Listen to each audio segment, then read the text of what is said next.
Ladies and gentlemen, ATDF everything in that shelf presentation.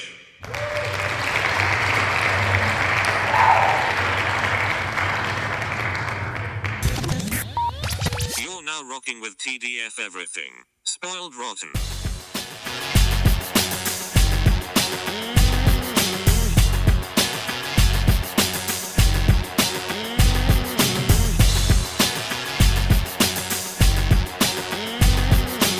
Spoiler alert. Welcome back, everybody.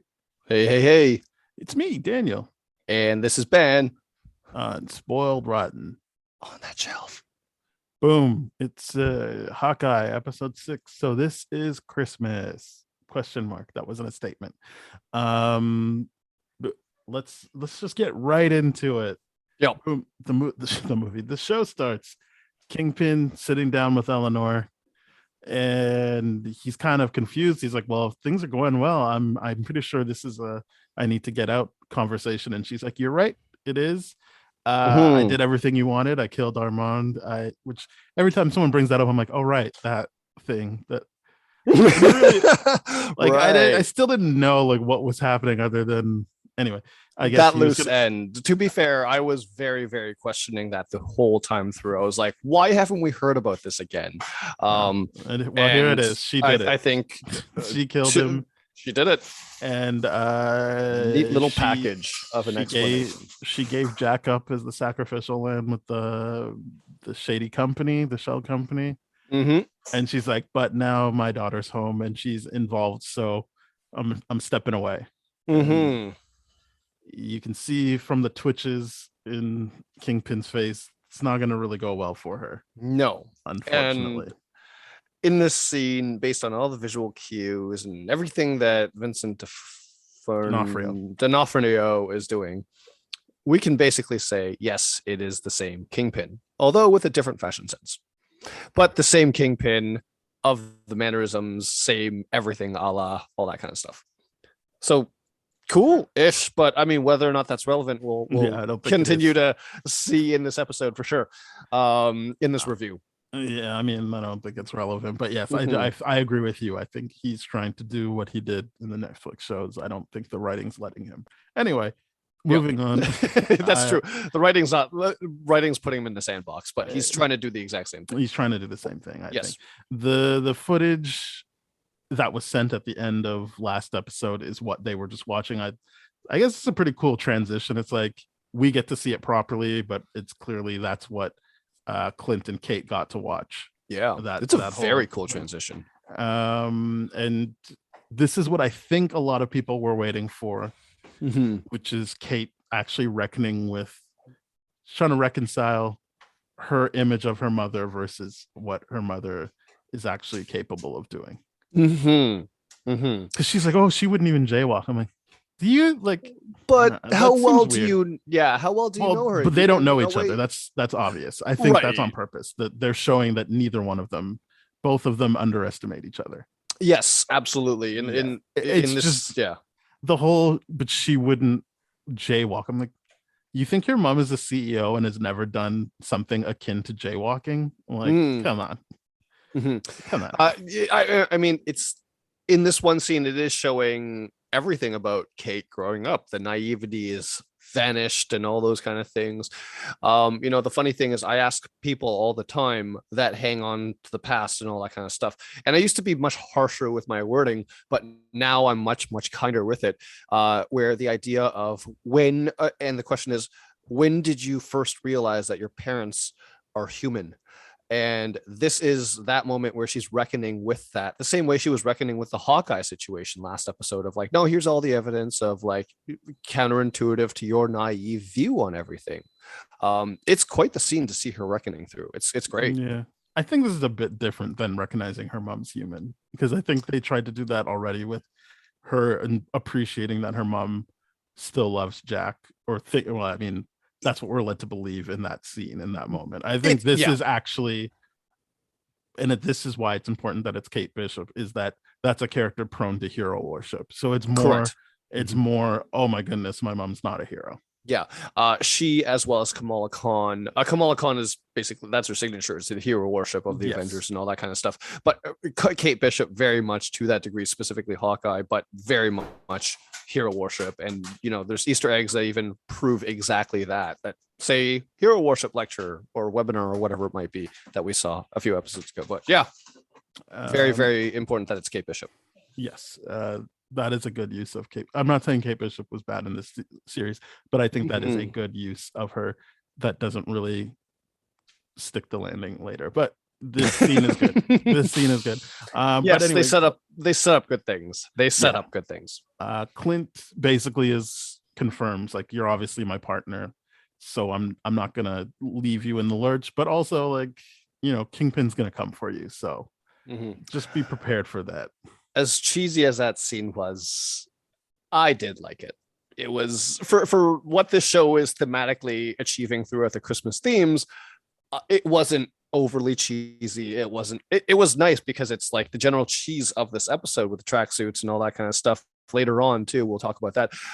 Is just it lends to the cheese. It doesn't add out of nowhere. It's just like, okay, cool. The cheese factor's at 7. That was an 8. We're just gonna keep going. Great, awesome. Then the next scene is Maya meeting up with Kingpin, and he's pretty much like, what's the deal here? I thought we were keeping a low profile. And she unconvincingly is like, oh yeah, don't worry about that. I'm done with that. I'll refocus on work. Just give me a couple of days. And obviously the way the scene ends, you're like, obviously Kingpin doesn't believe her, but I liked when he was like, wow, that's quite a turnaround. His delivery of that is clear that like no matter what she says in this scene, he doesn't believe her. He's already like, you're dead to me. Like you're trying to go against me, obviously. And I appreciated that. But he kind of lumps everyone in on this thing was because Maya leaves after he's like, oh, of course, yeah, take a couple days. That's only fair. And he turns to Kazi. He's like, so she's trying to go against me. The bishop woman's trying to leave as if this is just some regular 9-to-5 job. And Ronan's around, which I think speaks to your confusion and our confusion in the last episode of like, what is he really like? What was his role in all of this? But yeah, I'm going to move on because the show didn't care to really get into it. So I don't really care to unpack it. But like, he's like, Ronan's here and an Avengers is really involved in our business now. And I'm like, yeah, that's true. It's all true. So he's like, we got to show them that we mean business and we got to make examples out of people. Yeah, we got to remind the city who is the boss is the language that was used. And we'll just go to the next scene. Yeah, that's the next scene. It's Clint basically being like, I can make more trick arrows.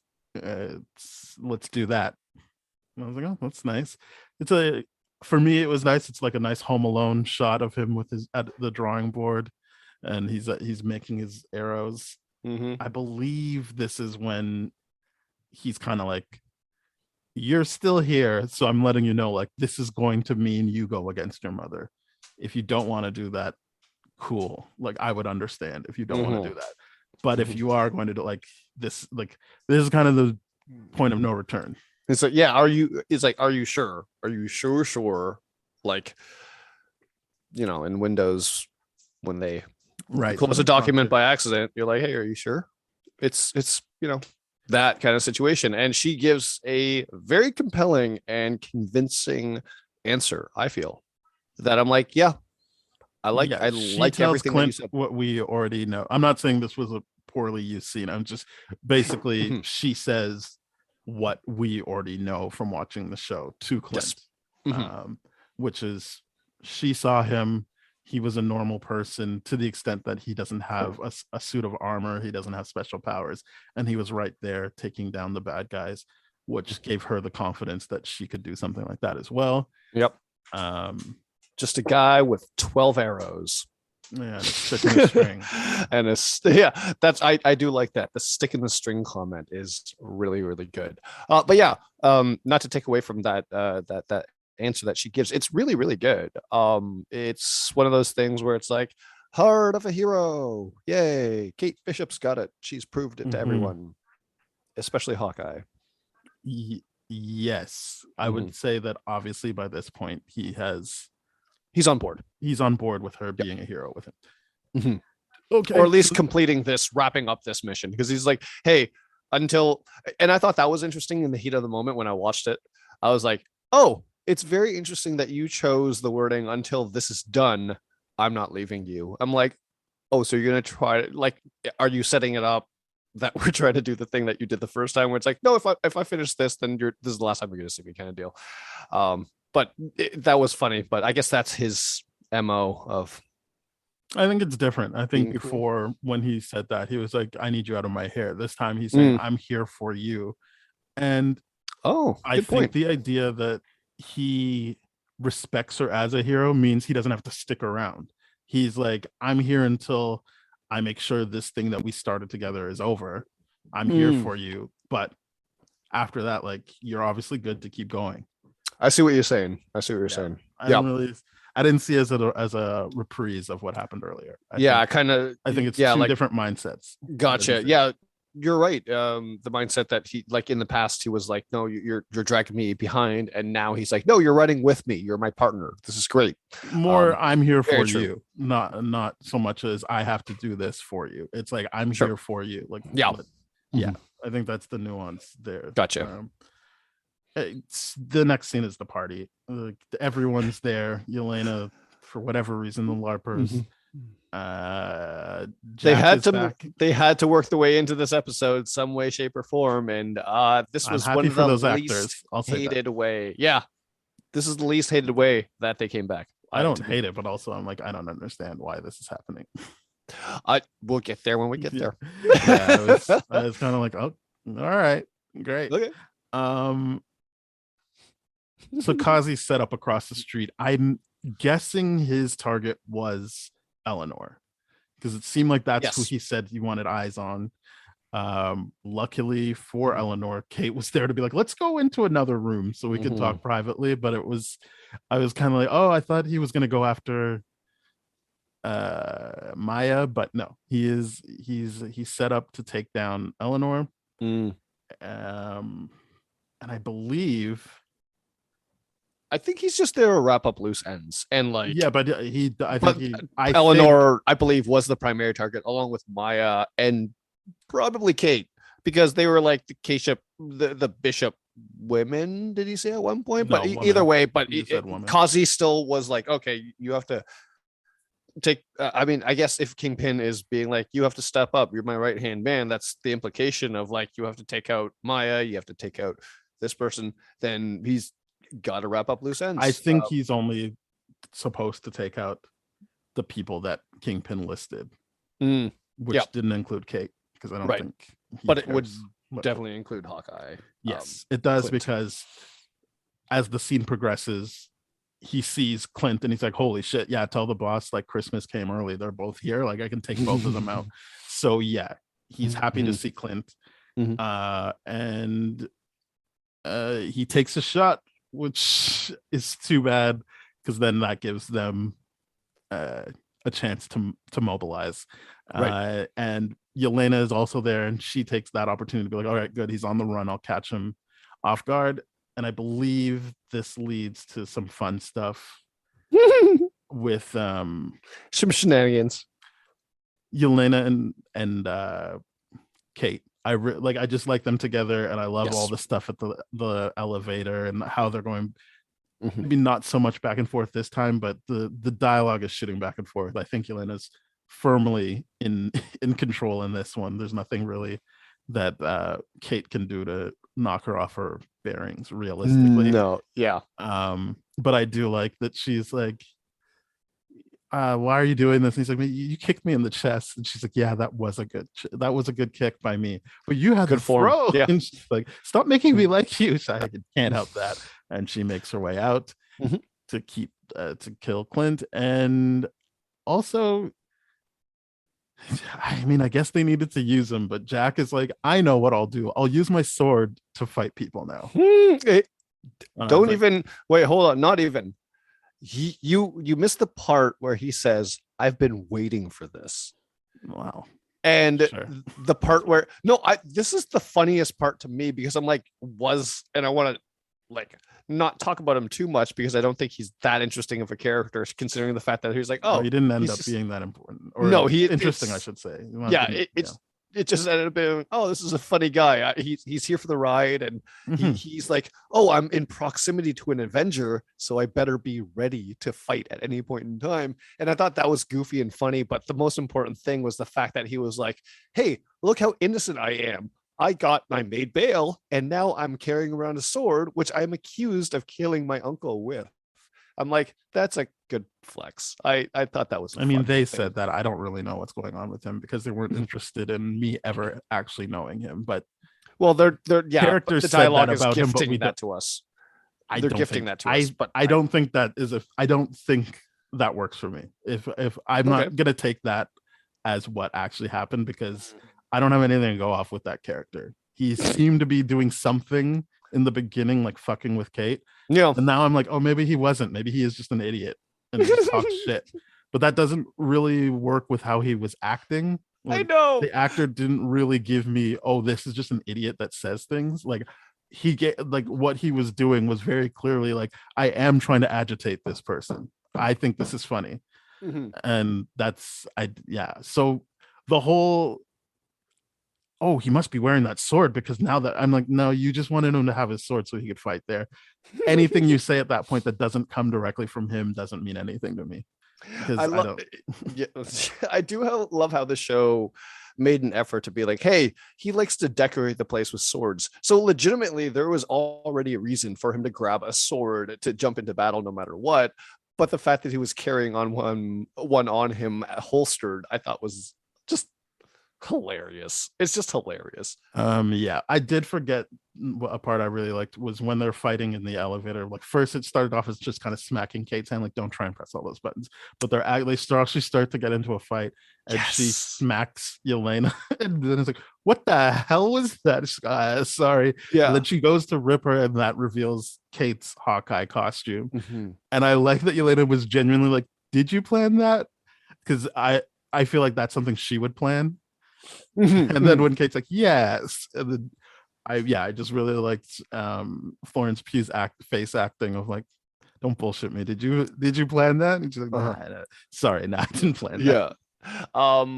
That entire scene works so well, because I think the funny thing about both those characters is that mentally we are to look at them as children, right? And that scene, that fight in the elevator proves it. It's just like, hey, the way I'm going to stop you is, in all fairness, quite a brilliant but childish way of stopping someone and inconveniencing someone. Is I'm going to press all the buttons. And the fight aspect layered into that, and the whole commentary throughout the fight. It's funny because I feel like she in some way is going to lean on her as a sister.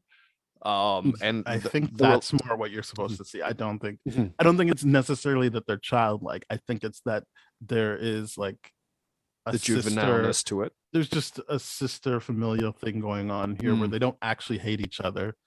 So they're like, maybe it's a minor annoyance for each other, but like, as Yelena says before she leaves, she's like, this was fun. Like, the same way she said thanks for the girls' night. Like, I think she genuinely enjoys being around Kate. Kate obviously enjoys being around Yelena. So I think, yes, you're right, hitting all the things is childlike, but I think it's more they're trying to point out how much these two dig each other. Now, I'm not gonna say like they're best friends. I'm gonna say like they a sense of fun happens when they're together. It very much is. It's less business.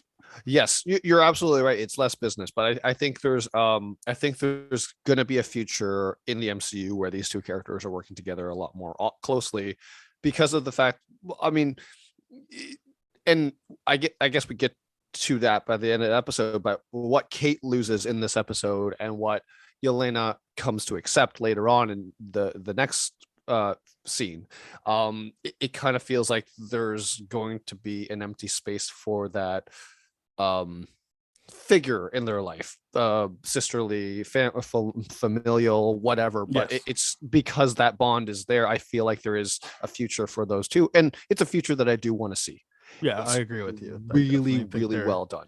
I definitely think they're showing you like, hey, these Mhm. two work well together. Yeah. So hopefully we get to see them continue to work together. Yes. So Kazi and Clint have a showdown. Mhm. He's detonating stuff. It's kind of like that end game thing where he sets the bombs and leads the people into it, and then well, those were demon things. I don't even remember what you would call those, but like Chitauri? No, that Oh, was in Endgame. in Endgame. Yeah, when he's no. in the thing. But anyway, the point Aliens. is it's the same idea. Mhm. So what he did to the aliens is what he does to the tracksuit mafia here. So that is cool. This is the point where the LARPers are like, they make a point of reminding you we're all professionals here, like we're law enforcement, we're firefighters, we're first responders, but that's not enough. And so they get into their outfits. Great. So they get into their LARPing gear. I don't understand how that helps things, but And they did it commands authority, apparently. Sure. I know. And that's what the show says. That's what the show says. And I agree with you. I don't want to shit on that too much, but what was that? Yeah. So I'm going to no. So then the next there's the whole thing where Clint's in the tree. I don't care for it.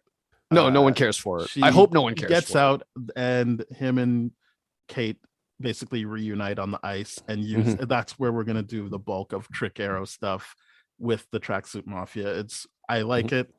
I didn't like the Christmas tree stuff. I especially did not like the return of that owl. I was like, what is this?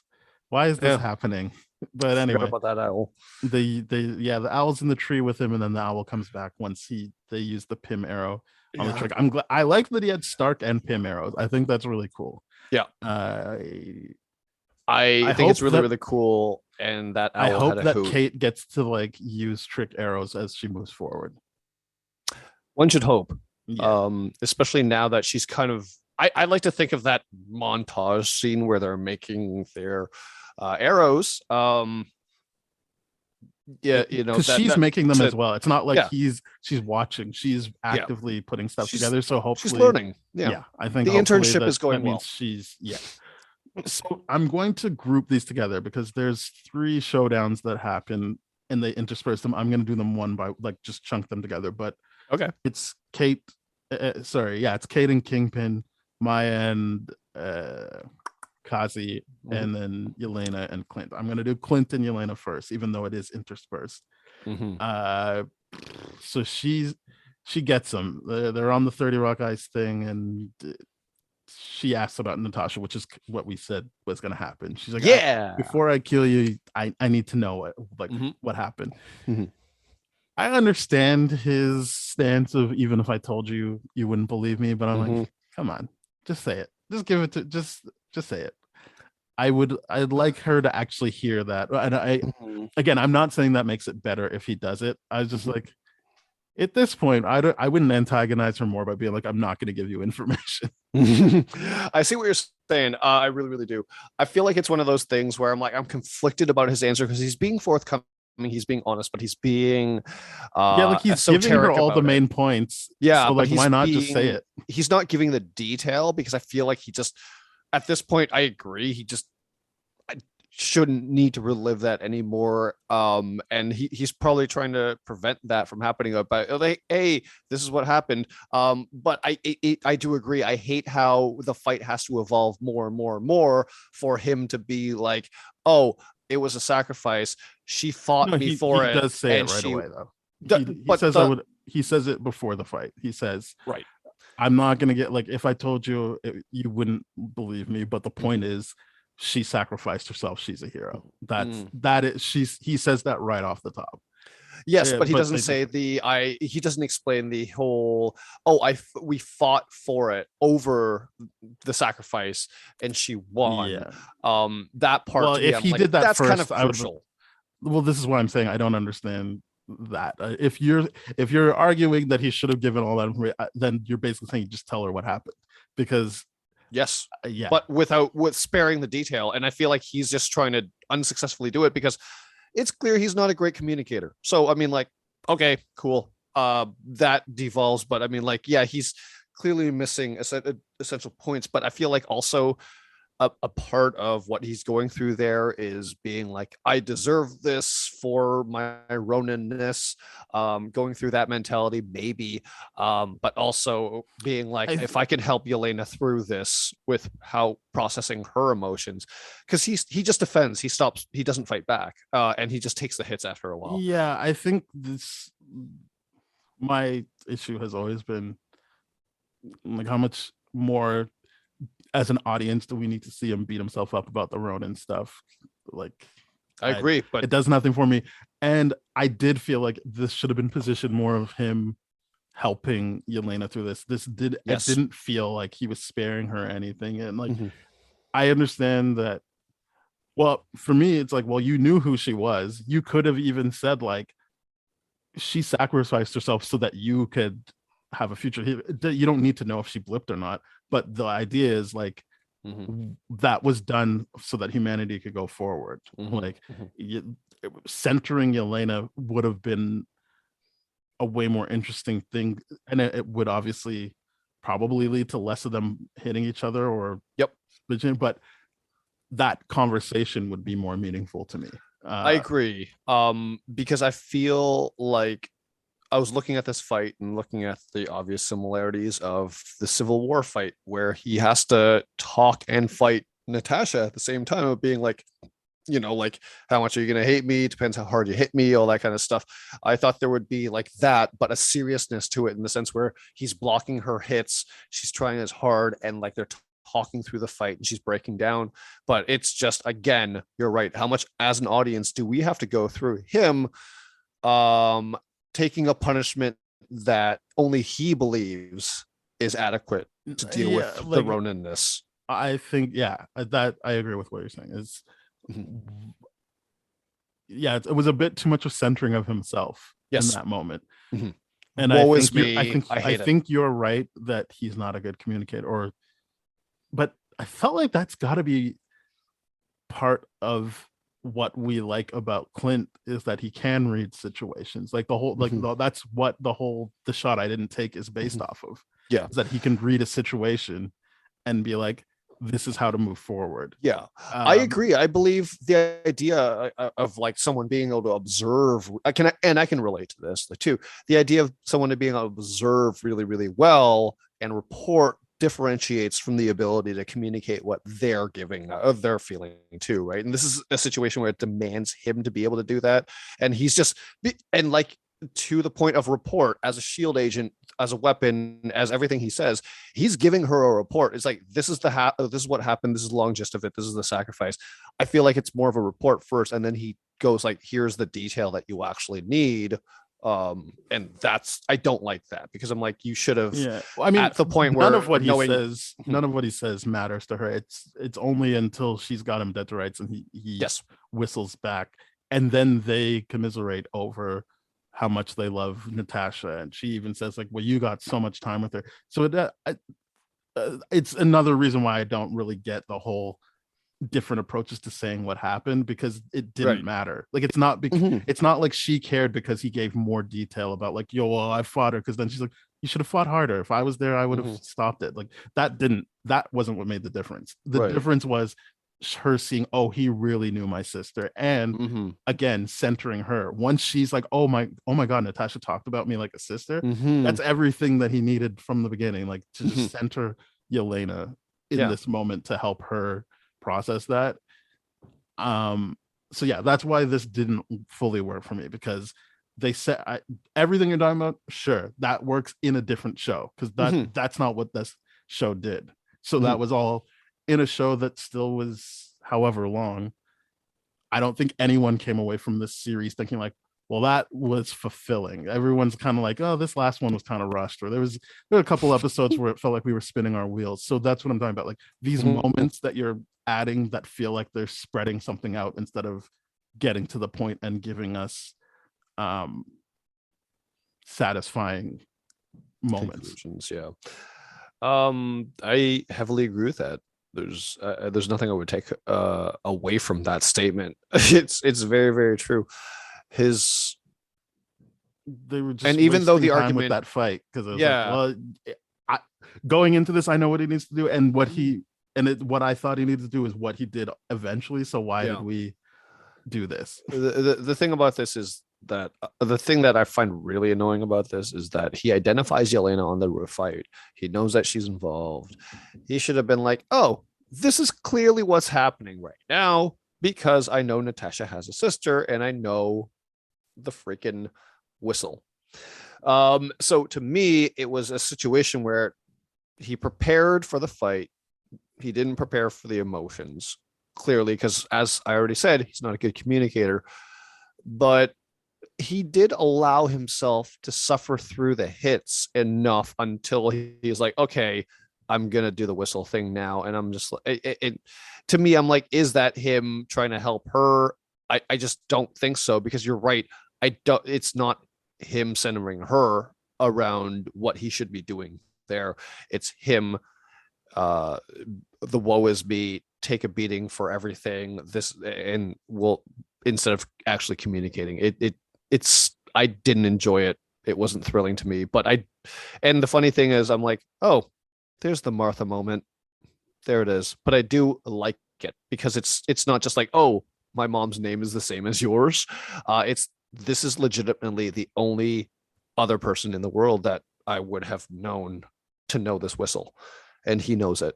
So he must have earned her trust in such a way that I have to reconsider this kill option. I agree with you that it's a Martha moment in the sense that it's something that's done to knock the person off their moorings so that they're not as sure of what they're doing as they were before. Yeah, I think that's where it ends. Like that's all I'm saying. Yeah, in that case, I think they're both equally as effective. But yeah, I think it's just a disarming thing, and that's all I'm alluding to it as a Martha moment. It's just, oh, that is something that's going to mentally pull me out of me beating the shit out of you right now. Well, yeah. So then they go their separate ways. They're great. They're not going to kill each other. Well, Clint was never going to kill Yelena, but Yelena's not going to kill Clint. And I hope she only ever interacts with Kate from now on. Great. So that's great. Exit Yelena from the series. Now we've got Maya. And Maya and Kazi. She comes up against Kazi. And he's immediately like, well, you know what I got to do. And it's like, oh, I thought she was going to kill him. But I guess she's already forgot about the whole he was the informant thing, or the show forgot about it or something. Because it becomes more about Kazi being like, yeah, I gotta kill you. He said it, and this is my life, and it's not your life. It's not supposed to be your life. And I'm like, okay. And then he's like, I can't walk in both worlds. Because at one point she's like, no, let's just go away together. And I'm like, well, all right, sure. I actually, you know what? Yeah, if she came up to him being like, let's just leave together, I'll forget that you set it up so that my dad died. It was great. Like, but I would disagree. I like that that emotional kind of confrontation, in the sense where obviously Maya has that compassion, right? We're looking at her. Obvious? I mean, know. It's obvious at this point. In the sense the where show needs it to be true. I don't like. Again, I don't think anything is obvious about anything that happens in this. No, you're right. It's a lot of forced stuff. Yeah. That's just like, hey, we have to get here. So, and we didn't earn it. I agree with you 110%. But it's like to the point, I'm like, hey, Echo has to have a compassionate heart, and that has to come through because she's getting her own series. So we have to know that we're not cheering for a hero, but we're cheering for someone that maybe redemption arc, maybe whatever. But going forward, I understand the idea of why she would. You understand how they're getting to another TV I don't show. Like I don't it, understand. Yeah. I don't understand the characters. What about that is her being compassionate?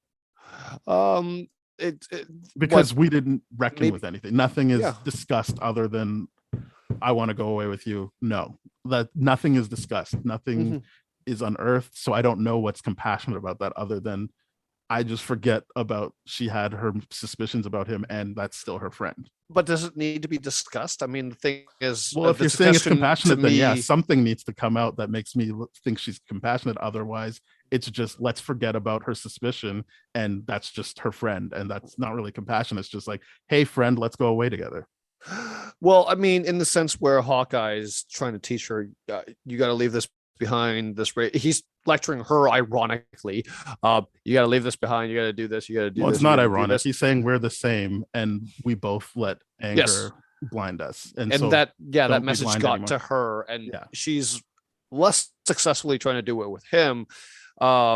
But in the sense where I feel like you're reading a lot into it if you're saying she's trying to do that with him. I'm leaning into it a lot. I am. Yeah, You're you right. like it. That's fine. I think you like it. I think enjoyed that. Yeah. it's well done. I don't think it's really worth. Oh, anything. it stumbles for sure. It fumbles. But I get what they're trying to do. It's forced. You're right. They're like, okay, we have to get here with these characters, but we're not going to give it enough time to process. Well, she makes it seem like, oops, you killed yourself. It was an accident. She killed him. It's self-defense, but she killed him. Like she straight up did. Yeah, this is what I'm saying. I don't really know what's compassionate about what's going on here. Yeah, there's all about survival for her. There's everything. It's not about. Yeah, you're right. I'm like, oh, there's no knockout. They're straight up going to commit to killing him. There's no. Cool. All right. You're right. There's no compassion. I'm like, yeah. That's why I'm saying that discussion needs to happen so that you can see the rejection of her compassion. But that doesn't happen. Yeah. It's just come with me. And he's like, no, I got to kill you. Yeah, and I can't escape from this life. Kind of discussion, which I do get where he's coming from. I'm not saying it's strong writing, but I get where he's coming from. Yeah, I think we all get that without that scene, though. We all get that he's stuck in that. Like, this is what I'm saying. It's something Kevin Smith said as well. Not that everyone looks at him as this great filmmaker, but he's like, you only have so much time, right? Like, films, TV, it is finite. At a certain point, it ends. And if you look back at it, you kind of look at it like, I had this many hours, I had this many minutes, and I chose to use some of it with this. Is this the best use of my time? So what I'm saying is this scene where she still ends up killing him didn't really work. It's everything you're saying. It's they need to get you on board with her for her show. This is setting up her show. That has nothing to do with this show right now and the emotional stakes of what's going on here. I agree. Yeah, I agree. I heavily, and that's why I was like, this is what they're trying to do, but they don't do it well. And I agree with everything you're saying, but I'm like, this is to me, I'm like, obviously reflecting through this whole week, I'm like, what can we expect from this finale? And one of the biggest things is I'm like, okay, Kazi's going to die. Is it going to be Maya or is it going to be someone else? But whatever, Kazi's going to die. And Maya's got to be a hero in the eyes of the audience in order to justify a show. So it's difficult because I'm like, knowing that, I'm like, by the time we get there, I'm like, oh, we have to rush this whole thing here. This is not going to be going well. This is a last minute Hail Mary. Yeah, doesn't work well. You're right. Doesn't. No. I'm saying what it does. I'm just not saying it works well too. Yeah. Then next is the Eleanor Kate Kingpin confrontation. So Eleanor gets her doors ripped off, and Kingpin's just like, I'm here. I'm gonna fuck you up. And Kate steps in to save the day, and right away he's like, this arrow did nothing to me. I'm gonna take that out. And somehow Eleanor sneakily got her car in position and picked up enough speed to take him out. Granted, you do hear the car coming before, but I just feel like they're so close to each other. How is he not noticing that she's moving the car around? Yeah, it doesn't matter. That's a nitpick. I think that's a nitpick, but it was just like cool. Like, because I thought that was going to be somebody else. I thought it was going to be a LARPer or something, like someone that was off screen that could conceivably have come out of just nowhere. But they didn't do that. Another reason why I was like, why are the LARPers here? But Eleanor. Now that you say that, you're right. I would have expected the LARPers to do something in that scene. I'm on your side, disappointed that they didn't have any relevancy beyond we got to put our costumes to direct traffic. So yay. This leads to a toy store fight where I'm fine with it. It's I liked that even he's thinking he's doing stuff, but it's all playing into Kate's plan, or at least showing that Kate can adapt. He breaks all of her arrows, and she's like, I can still set these off. and she does with his cufflink. So obviously it was that kind of Iron Man thing where Yep. go up on Thanos and you think, oh, that didn't do anything, but he's got the the stones, and she went up on him. You think that she's going to try and do a Black Widow move, but she gets thrown off, but she still has his cufflink, and she uses that to set off all the arrowheads, which basically knocks him out for a bit at the very least, so she can go. And this is what I think we were both talking about, which is earlier in the episode we see that Kate underestimates her mother and doesn't truly know her, and in this scene the mother's like, oh, you don't know, like you're not built for this, and I gotta help you and everything. And it's like, yeah, she doesn't know her daughter. Like she's at first it seemed like, and I mean earlier episodes it felt like, oh, she just wants her daughter to not do this kind of stuff, and she would rather she's not a hero. But I'm like, oh, she really does think she can't do this type of stuff. That seems to be what they're doing. Like, oh, she just can't, she doesn't know what she's doing, so I have to help out. And then she was kind of just like, yeah, and I'm arresting you. And I was like, oh, the only reason I was like, oh, is because Eleanor leaves with this interesting opening to a conversation I would have liked to have had, which is this what heroes do? They send their mothers to jail on Christmas.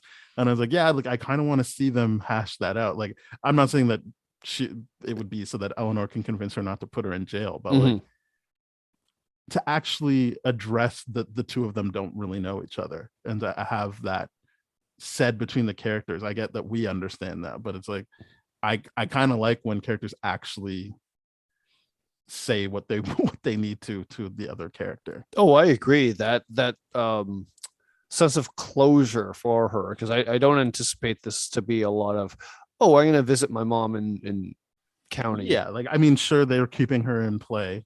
I guess that you could argue that, but I feel like that's kind of the end. I feel like that's kind of the end of her. Like, yeah, there's no more need to explore her storyline. The idea that I'm like, oh, okay, cool. And I said this, I think, throughout the whole series, is she's not good enough to be the top head honcho. She's doing this for someone else, right? And confirmed within this episode, yeah, she works for Kingpin. Here's her justification. He's not really or we don't know what actually she's doing for him other than repaying a debt. And then it seems like he's saying, and then you got to keep making money. So we don't really know what she's doing, because I still think that this episode confirms it's not like they called Kingpin to put a hit out on Clint. It's not, because he in this episode like, oh, now we got to kill him. So it's like he didn't even know what was going on. No, I get the sense where this is more like a, hey, quarterly report, your numbers are low, not laundering enough money through museums or whatever the hell it is. I think she set the meeting. I think that was her setting the meeting. I know, like, it's just confusing. And I'm like, what? Why would you? What? But oh no, wait, I guess the meeting was, hey, I'm gonna quit. Yes, yeah. So that was her setting the meeting, not him. That was not a review. That was not a performance review. Yeah, I'm just making stupid comments. So then Maya catches up with Kingpin, who got away from the explosion, which I don't think is crazy. Like, I think that's just the idea of Kingpin. He's really strong. Yeah, I mean, by the time that kind of stuff, he's taken an arrow to the chest. He didn't pull it out. He knocked it off. Yeah. Like, I think and that was like, in the Netflix series, he's got like bulletproof clothing, right? Wasn't that the idea that like his suit, like even though it looks so thin, that's how Matt Murdock had the idea to go get his Daredevil suit, because he's like, oh, that's the Kingpin's tailor. He can do something for me. I think that's the idea. You know what? I good job for the writers for carrying that through. I can't remember that, because even though I do like Daredevil of most of the Netflix shows, there's not a lot I choose to remember out of that. I didn't like it the most. Small detail, good.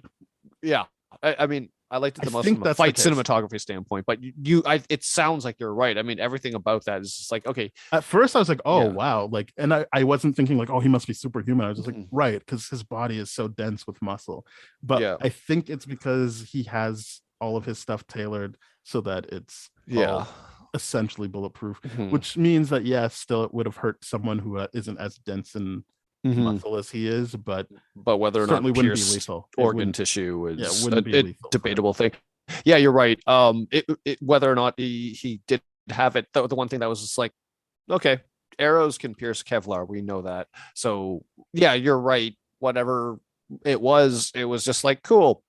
That's a crazy flex that he just knocked it off his chest. Yeah. But he does run into Maya, who then shoots him off screen. So Did a Squid Game death. Yeah, I'm assuming they're like, oh, he's still alive so that he can keep being in the universe. But I'm like, they could also just use him in flashbacks, and it's the same thing. I don't think it's that.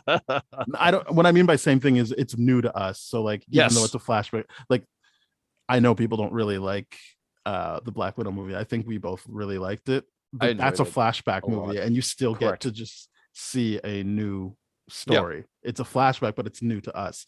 So I feel like if they are bringing him back, they could use him that way, but I doubt that's the case. I think they didn't put his death on screen for a reason. I just don't. Again, like what would happen where he's not dead and she doesn't get the shit beat out of her? Yeah, I don't know why you would don't get it. Yeah, I mean, and that's that though. I will say, here's the one thing I will like. I'm glad we're at the scene because now I get to talk about this. A lot of people are going to be upset about this. I don't like this at all. I think it's weird. I think it's stupid. I'm like, oh, okay, we're doing a Squid Game death, where we know he is not actually dead. And so for that gets resolved in that season, so it doesn't feel as cheap as this. Agreed entirely. Even though, I mean, Squid Game aside from everything, you know what I'm talking about. No, let's not spoil Squid Game for people who didn't tune in for Squid Game spoilers. Yeah. But that's our brand. That's our for the thing that we are spoiling. I wouldn't say that we should spoil everything while we talk. Which, by the way, audience, I didn't say the thing I wanted to say that would have spoiled a part of No Way Home. So go listen to that episode right away. But yeah, this is I don't appreciate this because you're right. What scenario exists where Maya doesn't get the crap beat out of her and killed by Kingpin? This is a scenario where what scenario does Maya conceivably raise the gun to his head, shoot him, and he's able to survive that? It's just she doesn't do a headshot. She doesn't. It looks like she was aiming for his head. Yes, but if she didn't do a headshot, then his clothing will protect him. Yeah, so we can just go with that. And then, so what? I guess at that point, he's like, "Hey, I just took a blast. I just took a couple of a fight. I'm running. And I just had to take this. I'm just gonna play dead for a little bit until I get to leave. Maybe. But I mean, at that point, it's just without the sirens coming convincingly soon after that shot, it doesn't leave a lot to the imagination. It just unless really weird. The Echo show is her starting off in the hospital from being beat to shit by Kingpin. Cool. Yeah, I'd like that. That's it. Maybe it's one of those situations where he dodged, she still fired out of response, and then she's being beat the hell up. I'm basing this off of you saying that you believe that this is the Netflix Kingpin, and I feel like, you do that. He's going, like, we saw him take someone's head off in the car, like using a car door. So I just feel like you shooting him would warrant something like that. Yeah, unless and he was already out to get her. So it's a situation of like, why? Like, I just fine, I'll do it myself. Why don't I kill her right now? There's no reason why he shouldn't. And everything leads. You're right. He's killed people in a car door. In Netflix, it got brutal and bloody. So it's just one of those things where I'm like, this is a messy, untied knot. Despite the fact that they were trying to be like, here's all the loose ends tied up in one presented packaged episode for you. Which I will say, I now have different thoughts about this show, about what it was trying to do. Yeah. Well, I think they had different thoughts. But next is Clint and Kate kind of licking their wounds, but being happy they survived. And Clint saying, like, good for you. You went up against Kingpin and you walked away to tell the story of it. That's not something everyone can do, which I think is cool. Good for her. I said, it's not like she beat him in a fight. She him because outsmarted him, yeah, which is outsmarted. fair. You're still Yeah. winning. Yeah. But yeah. So I liked that, and then they go to the Barton ranch or whatever farmhouse for Christmas, which was nice. He made it, and then he gave the Rolex to Laura, and then I stopped caring. And I know that, Confirming everything that we thought, that she but is again, an it's like, okay. former Shield agent. I just feel like that's not really like okay. But like I said, I'm like, okay, cool. This is a nice little Christmas present of an episode where they're just wrapping everything up. It's like, oh, remember this, remember this, remember this, and with I just that was like, who cares about that one? but with the watch thing, it's just like it's not who cares. It's the idea that now they get to be like, ooh, we get to speculate and talk and generate buzz. And I think that is brilliant of them while giving homage to the comic book characters. Maybe one day she does get called Mockingjay or Mockingbird or whatever it is. Wait, Mockingjay's the movie with the Hunger Games, other bow woman. Yeah, Hunger Games. Yeah, yeah, it's also an Mockingbird, archer, but that's a different. I mean, it's just different. So yeah, I guess I think it's everything I said about that Kevin Smith quote, right? Like, do you think that was a good use of their time, this Rolex storyline? Nope. Okay. No, but this is why I feel like this is, I'm just going to say it right now. I feel like what they were actually trying to do with this show was an homage to like Clue or Knives Out, a very whodunit kind of situation. And because I'm like, oh, okay. The moment, even with the Armand character, I'm like, oh, this really does feel like, oh, a version of Colonel Mustard or something like that. And I'm like, okay, that if they are going with that, and I thought that was a new angle today because of everything wrapped up so neatly. I'm like, maybe they were going for that, the whodunit part. Maybe I need to watch Knives Out, looking at the camera angles and all that kind of stuff. But I'm like, maybe they did that because a lot of this episode was, they wrapped up everything very, very nicely, and it's they definitely classic. were not going for a murder mystery. I didn't say, yeah, but like that's inspired, definitely not what they're doing, because a murder mystery is claustrophobic. It's like, all right, like we already know who all the players are, like, and that everything is aiming at who's going to be the person who did it. This show has got you eating macaroni and cheese with Kate and Elena. You don't think any of them did it. You got the LARPers coming in to do it. You don't think any of them did it. So that if they were trying to do that, I would be embarrassed for them. So I hope they weren't trying to do that. I respect them a bit more than that. I don't think that's what they're trying to do. You're right. I don't think that's what they were trying to do, but I'm like, there's elements of that kind of storytelling in this, and I'm like, there's elements of a lot of stuff in this because they didn't really have a unifying theme to bring everything together. Ouch! What a statement. Sound like that, I think the Yelena and Clint stuff is definitely like, even going into the thing with Kate and Clint being like, with Clint telling Kate, like, you're gonna have to make some real choices here. Hope you're ready. I do think that what we said earlier on, that it could be about the cost of being a hero, that all plays into that conversation. Then Yelena and Clint definitely feels like it's about accountability, because she's saying like, why do you deserve to still live? And he's like, I don't. And we've went over this a million times. So I think there was a couple of things that were going up, but it still wasn't unified, right? Look, when we talk about when we talked about Falcon and Winter Soldier, I think the unifying thing is imposter syndrome. You can look at that through race. You can look at that through, do I really earn the title? So there are these other themes. It's not like it's just the one thing, but it all gets unified under imposter syndrome. It's all there. Same thing with the grief that gets explored in WandaVision. I know everyone likes to go, well, the last episode it's like, the last episode they had fun with it, but you still end on the very real grief Wanda has, which is to say goodbye to her family. Like, it's not completely gone from the show on the last episode. No, we talked about Loki being about like self-love or like stuff like that, and again, yeah, they were able to chip away at some other themes, but that's all still under there. I don't think they stuck the landing, but at least that's what Loki was about. This one, we don't know what it's about. No, Unless you just want to be like, it's about being a hero, and it's like, no, all right. To me, I'm like, okay, it's about Marvel giving us Christmas entertainment.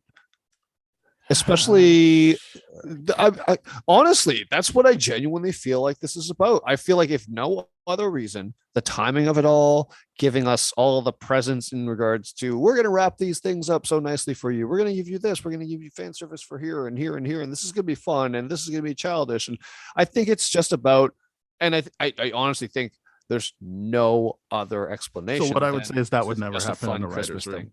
That wouldn't be, that can be what marketers put together. That wouldn't be in a writer's room. So I'll just tell you that, like, that's not how that would work. They wouldn't break a story based on, let's just give them gifts. Like, that's, you still need something that you're tying all of the gifts to. Well, I mean, setting up the world of Kate Bishop. All of them are doing that. Like, all the shows are doing that, but that's what I'm saying. Like, there's still something else missing from this show.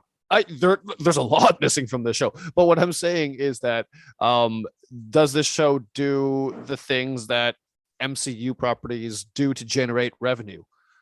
And do you, from a writer's standpoint, like, yeah, you hate it, but you're gonna write it anyways if you get thrown enough money.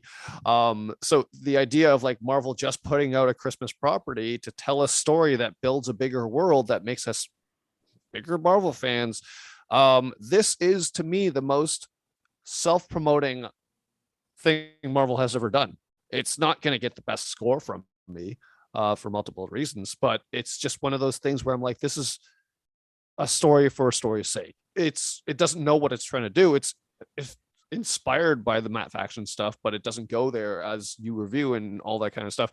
It half commits to everything because it's still interested in being a childlike thematic.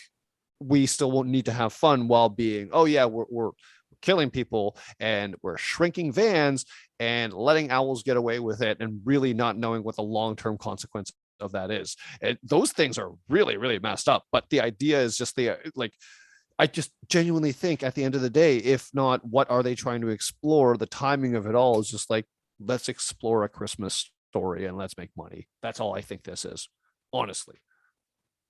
No, that it doesn't really work because it's on a streamer. So there wouldn't be that, again, that wouldn't be the end goal. Like, that's not how they're going to quantify like how successful.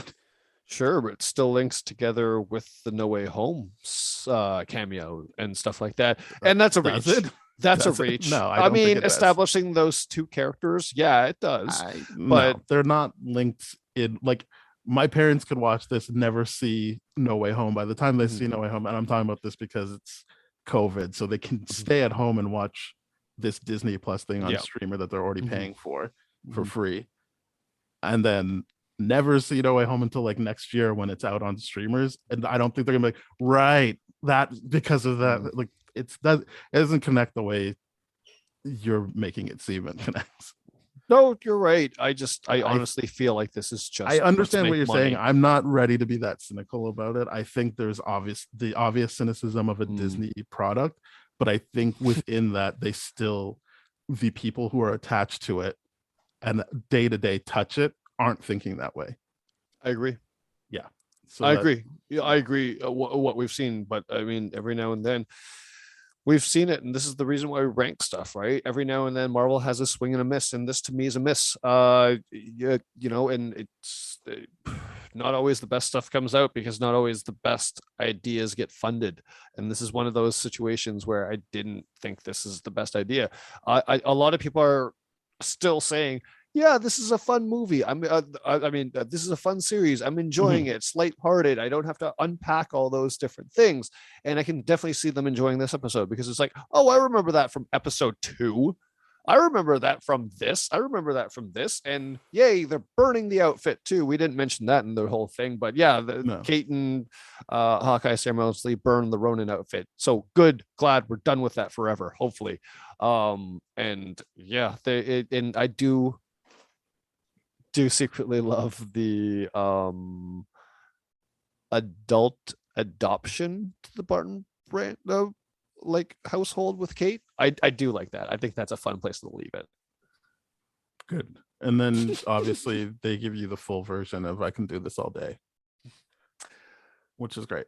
That Love it. is, I'm and glad I do that people got that. Yeah, and I do remember I think in one episode I said I don't want the full musical ever released, but if this one song was fully released, I would be in love with it. And 100% that was easily the best part of this whole episode to me. I'm like, I am having the most fun right now because I would this still is say just the best great. part for me was Yelena and Kate. Oh, interacting. sorry. Yes, you're right. If I'm taking this seriously, yes, but I easily had the most fun during this entire series during that one. I would say music video. I had the most fun with it. Still had the most fun with Yelena and Kate. But you're right. The Yelena Kate best- stuff is the best stuff. Yeah. Yeah. And the let's Kate and Yelena stuff for sure. let's rate this. Yay. Am I going first? I can go first. Do if I have you'd to be like. cynical first? Okay. No, I will give this. How I'm feeling as a whole. It's I think it's a solid 6.5. Me as a whole, this is a 5.5. Excellent. I don't think it's just a hard 5. I do. There's parts of and I like, but I'm not revisiting this anytime soon. Yeah, it is. I think it was the most confused show. There was a bunch of stuff I just genuinely didn't care about, and I wish that it was more focused. Yep. But it gave us amazing stuff with Yelena and Kate. It still gave us great stuff, and that's why I'm like, yeah, it's not a complete failure. It still gave us great things. And the And early hope stuff to see- with Kate and Jack was really interesting until they were like, never mind, Jack's nothing. Yeah. I just honest to God hope we do not see him in a superhero suit ever. I do not want that. Well, hopefully people wanted to hear this episode. Thank you for listening, everybody. We are part of the That Shelf Podcast Network, as Ben mentioned earlier. We are on the same network as great shows like Bad Gay Movies, Black Hole Films, Changing Reels, Composers, a whole bunch of shows. Please head on over to thatshelf.com.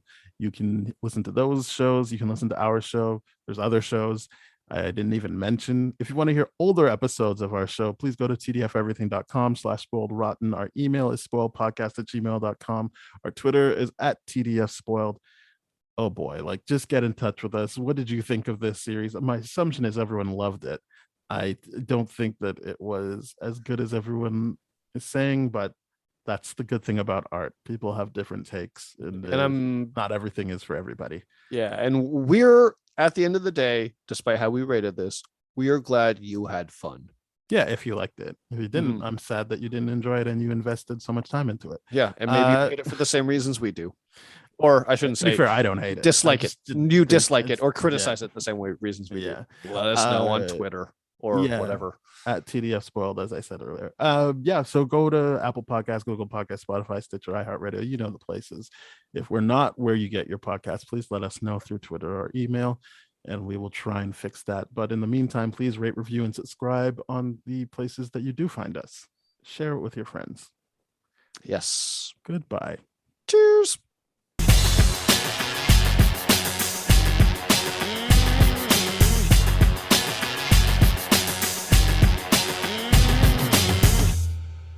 This has been a TDF Everything production, brah.